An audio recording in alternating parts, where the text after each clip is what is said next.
Yusek, since tatlo na po confirmed, kasama po yung 49-year-old woman from Negros Occidental, and still 3 missing po.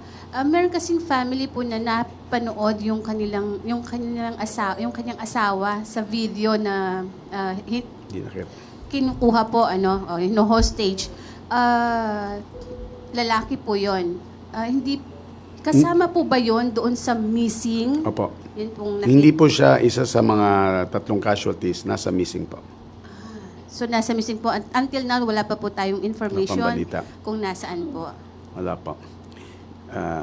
May I now go on the President's instructions for us, because we met with the President yesterday. He said that the immediate concern is repatriation. But nobody right now can get in or out of Gaza. So repatriation, of course, is not yet possible at this time, unless the humanitarian corridors are made open. So this is a diplomatic initiative. We're in touch with the governments in the region. And of course, the United Nations will hold a session today, the United Nations Security Council. And we expect them to call for a humanitarian corridor to allow civilians to leave. But once it is declared, once the opening is declared, we must be ready, and in fact, we are getting ready. Our embassy in Cairo is sending a team to the border, and we are providing them funding to be able to rent the necessary transportation to bring them from the border to Cairo and to fly them to Philippines, yung 92. According to our embassy in Amman, which is in touch with them, the Filipinos in Gaza, and I myself know Gaza, I was stationed in Israel before, are very resilient. They will, if they are told, meet here, they will. Or if they're told, just show up at the border at this time, they will. Because it's only at most 30 minutes from Gaza City and other parts of Gaza to the Egypt border. So we will be ready. The President also directed the Department of Foreign Affairs to contact countries, and also through their embassies in Manila also, to provide critical assistance in looking for Filipinos who are unaccounted for, and to help the Philippines in getting them out of Gaza. At the same time, ASEAN countries have also approached us for help. At the same time, they offer help. For example, Indonesia is offering to help Filipinos who want to leave the West Bank. Well, they have no presence in Gaza, obviously, but they have citizens in Gaza, so they're asking our assistance. So it's a international approach, no? The President also directed relevant agencies to prepare for, of course, the reintegration and of the Filipinos when they come home, which is standard every time we repatriate Filipinos, no?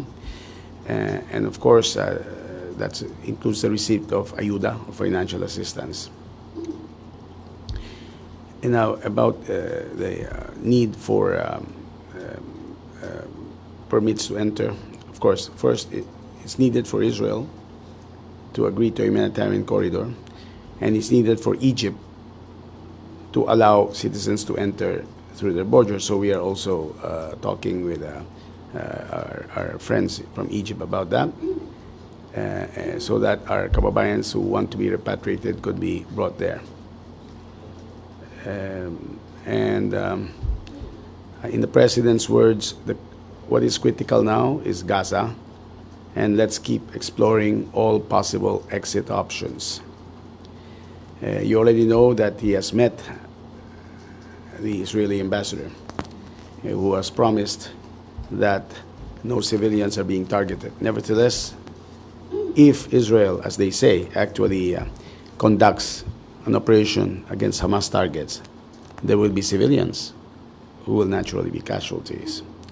We aim, hopefully, that no Filipino will be among the casualties.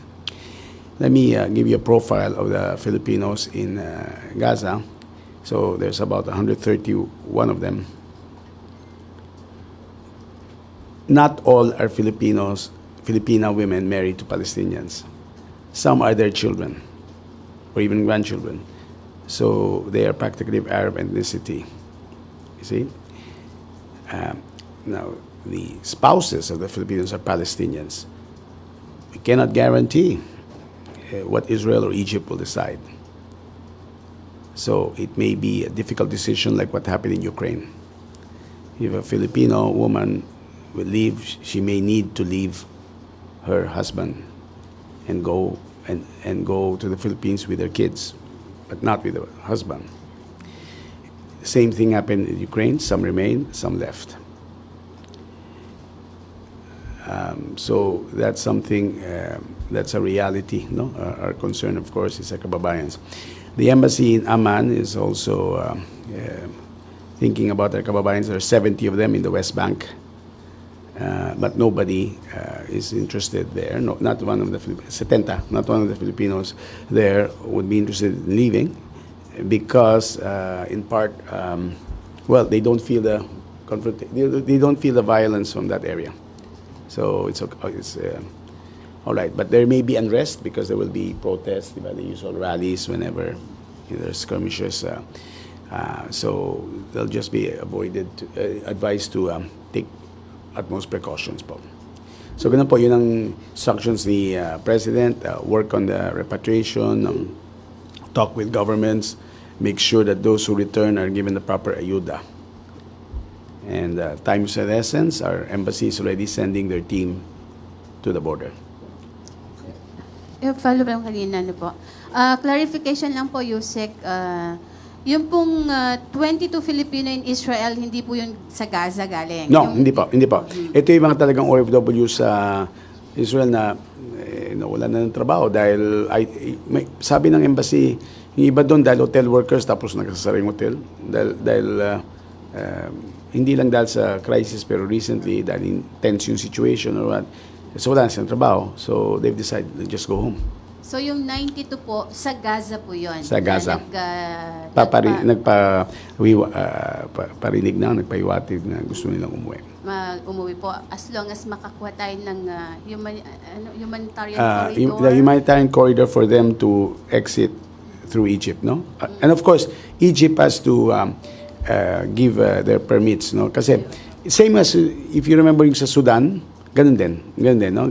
Pero dito po, yung galing Khartoum sa Sudan, ilang oras yun, maraming oras para makarating sa border ng Egypt. Tapos ang tagal nila naghihintay doon para papasukin sila ng Egypt. From the border, ilang oras naman by bus pumuntang Cairo. This will be less kasi mas maliit ang distansya dito, no? Ganun pa man, pinapaabot na namin sa inyo, once they leave, there's no guarantee na pagdating sa border, baka hindi agad silang papasukin. They may also wait 1 day, 2 days, 3 days, tulad na nangyari sa Sudan. So, we're counting on the UN. And of course, there will not just be Filipinos. There will be other nationalities as well, no? Let us, of course, we have to anticipate the possibility that what will finally be decided is that only foreigners will be allowed out. But that's a lot of foreigners still, no? Not just Filipinos. So they'll be there.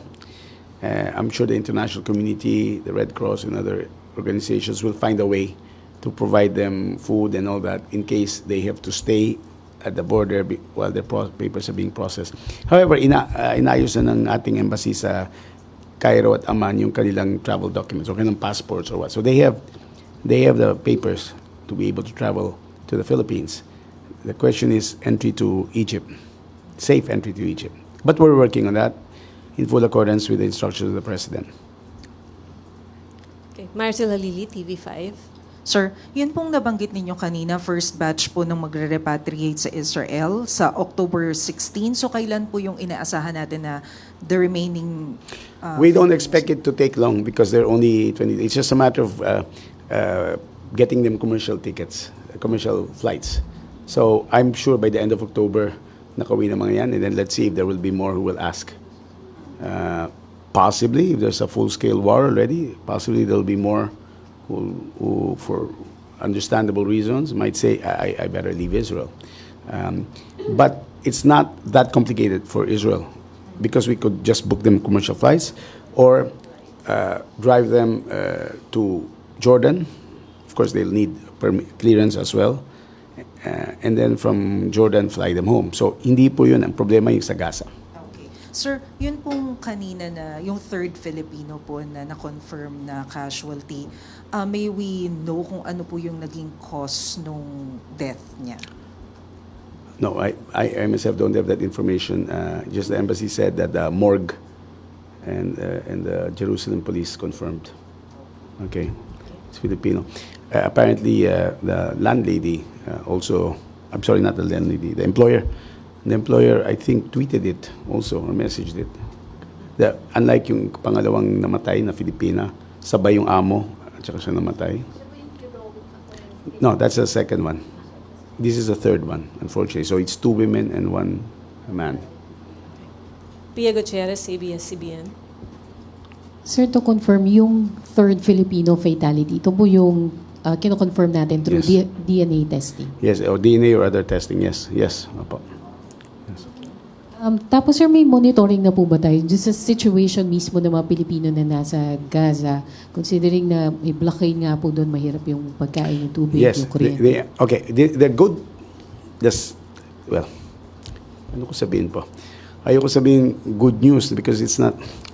Di ba sinabi na Israel is blocking, not allowing electricity, water, and so forth? Kasi they're the ones actually under the arrangements.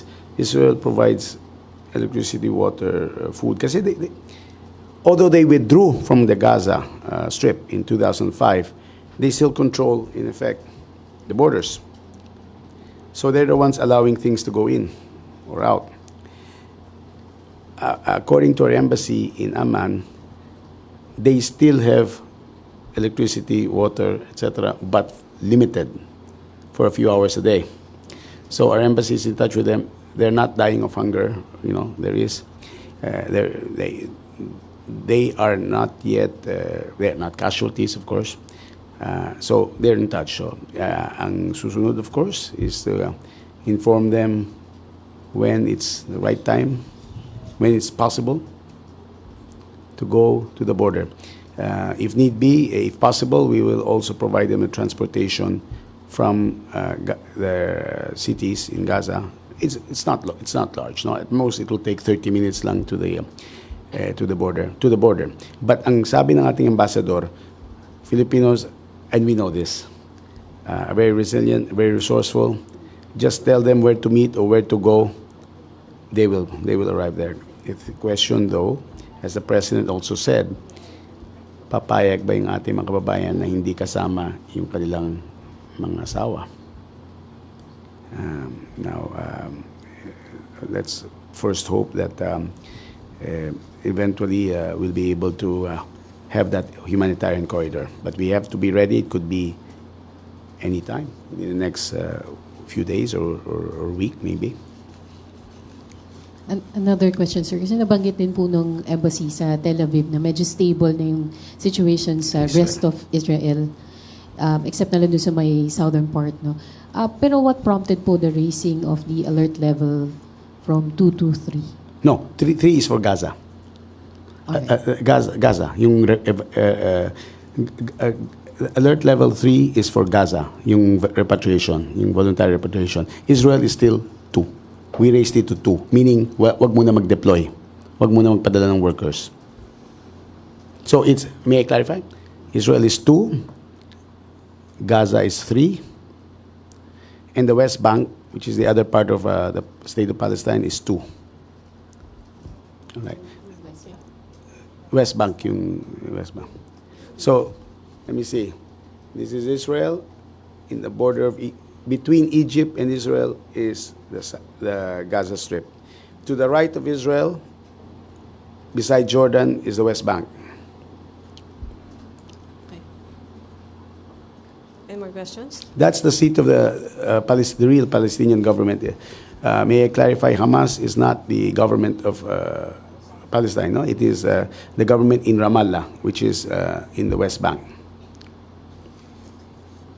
So Alvin Baltasar, Yeah. Radyo Pilipinas. Yusek, good afternoon po. Yusek, ang concentration natin ngayon apparently doon sa sa area ng Israel.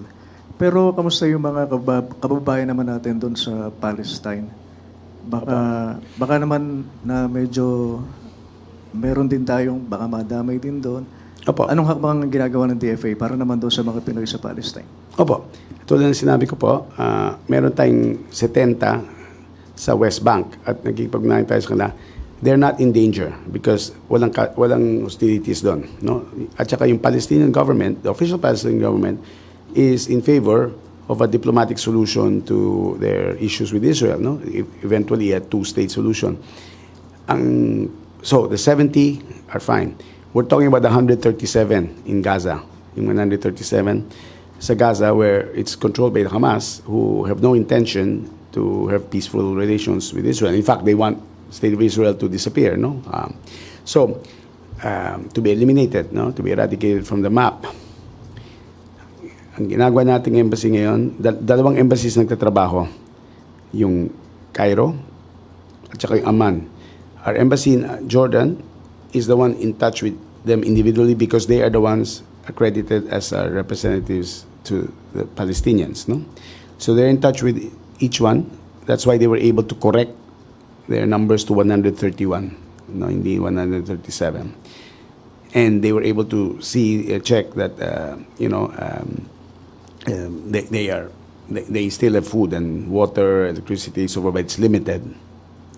Ang ginagawa ng ating embassy sa Cairo, sila ang susundo sa kanila once makarating na sila sa border when the humanitarian corridor hopefully will be open or allowed. And they will be brought home and then we'll have the reintegration, the usual programs of the government, no? Yung bigyan ng ayuda and so forth, no? Gastos po yan ng pamahalaan yung transportation nila para makalabas ng Gaza papuntang Pilipinas. Unfortunately, we can't send them supplies kasi nga may blockade. But they are resilient. I mean, they are already part of Gaza, no? Because they have long lived there. May asawa silang Palestinian. So our concern is their repatriation. Tulad ng sinabi ng Pangulo. Okay. So, sir, ano naman po yung extra efforts na ginagawa ng pamahalaan ng embahada sa Israel para mahanap pa po itong tatlong missing? Magkakaroon, nagkikipagpulong araw-araw yung ating, I'm sure nakukulitan na yung, no, don't take that. Off the record, no. Off the, live tayo. I'm sure the Israelis are noticing the frequent calls of our government, of our embassy, no. Of course, it's no laughing matter. I apologize, no. Merong 3 missing. Aside from them, we are talking to other governments kasi baka dinala sa iba't ibang bansa. So we're talking to governments in the region kasi hopefully either they're just hiding, ayaw magpakita or what, or if they were hostages, they're somewhere, if not in Israel, somewhere, maybe in Gaza, or brought to another country, and we're talking to governments in the region. So we'll spare no effort. However, we hope, of course, we need prayers, no, also. That's why that's why we reiterate that the president condemned the strongest possible terms these what he called barbaric or inhuman terrorist attacks, no, because it targeted civilians, and that's a violation of international law. Okay, Ivan Mayorina, GMA 7. Yusek, what we know so far about the third fatality is that she's a woman from Negros Occidental, also a caregiver. Would we know if she died on the day of the attack on Saturday morning, or also in the area of Kibbutz? Well, she died in the area of the kibbutz, but not on the day of the attack. She was I'm not sure. We're not sure if she was a caregiver there in the south, but there was a music festival there, and there were a lot of people who were killed attending that music festival. which is usually held during the Sukkot, which is an Israeli holiday, no? And what we understand, she was one of the attendees, and a lot of people died there. By the way, why do you need testing? Why does it take time? Unfortunately, a lot of the bodies of those who were killed were mutilated or burned or so, no? So that's why it's taking time to determine and so forth, no? I'm not sure. I can't confirm that she was a caregiver from the South, but that she was there attending a music festival, which was a subject of an attack by the Hamas. And has the president communicated with the family of the No, third fatality? no, because the president, it's very recent news. The president knows about it. He will contact the family, of course. It's literally within the last hour or so that the president knew, although news reached us from the embassy a little earlier this morning. Although I must say, I note that some legislators are already aware of it, so they have their sources, perhaps. Thank you, Yes. Yusek. No more questions? Salamat po sa inyo lahat. Jinky Baticados, Ah, yes. 5B30, may pahabol, sir. Sir, sorry. Actually, for the record lang naman po ito, sir. Para lang pumabura yung minsan kasi may mga pamilya dito, yung mga OFWs na nandun, naiipit sa gulo. Minsan sasabihin nila, ano ba, kailan pa kayo... Sa ulo? Sa gulo, sir. Sa gulo po. So, minsan kasi, sir, na nabiblame po yung mga ahensya ng gobyerno natin, sabi na walang ginagawa, ano pang hinihintay ninyo, bakit hindi pa i-repatriate o wala pang mandatory repatriation. So, para lang po sa kaalaman ng lahat, bakit po tayo, kailan pinapatupad ang mandatory repatriation versus po dito sa tinitingnan natin na talagang hinihintay muna natin na magpa-repatriate ang mga kababayan Apo. natin, sir? First of all, hindi pa sinalakay yung Gaza. So it's voluntary. Kasi maaring hindi salakay yung Gaza. Pero once pumasok na, tapos, state of war, kailangan mandatory na. Pangalawa, walang ginagawang pamahalaan because precisely, may inuwi na tayo. In fact, may inuwi na tayong mga Filipino, no? At saka, even case when they're able to ride their planes or go to Jordan, that's effort ng pamahalaan. That's also effort ng pamahalaan. Our ambassador is going there, or his team is going there. May I say something about Ambassador Ezedin Tago, our ambassador in Egypt? He was the same ambassador who rescued a lot of Filipinos from Sudan on the first day or second day that there was the war and there were Filipinos arriving at the border. He had to rush to the border in a car, many hours. A car turned turntable, and yet he still proceeded after he recovered. He proceeded. His vice consul went to the hospital. After a day, pati yung vice consul, Bojer Kapati, pumunta sa border. That is the Philippine Foreign Service for you. I'm not surprised that he did that because that is our service to the nation. And why do they do things heroically? Because they serve our heroes overseas. Salamat po.